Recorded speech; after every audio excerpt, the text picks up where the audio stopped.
that Hillary Clinton benefited from a strong organization in the state that emphasized particularly women and particularly single women, that she benefited enormously from the fact that while people have Democrats have a lot of doubts about her as a candidate, nonetheless, Barack Obama has only been able to touch those concerns, not give them strength, form, and durability.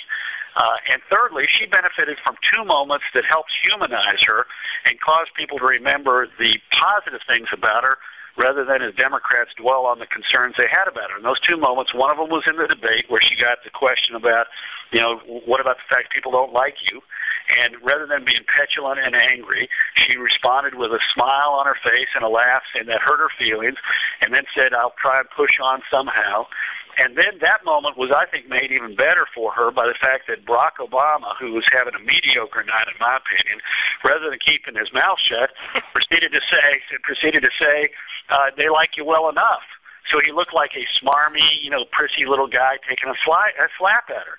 So I think that helped her. It erased the bad moment that she had earlier in the evening when, in response to John Edwards, she looked angry and harsh and strident.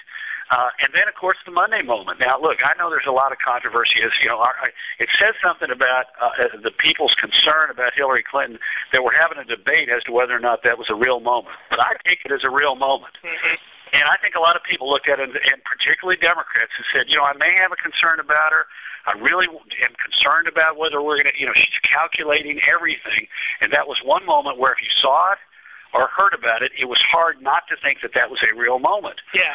And I think those two things helped her. But the main thing that helped her was she had a good strategy. Let's go after women who will have a natural affinity in voting for a woman.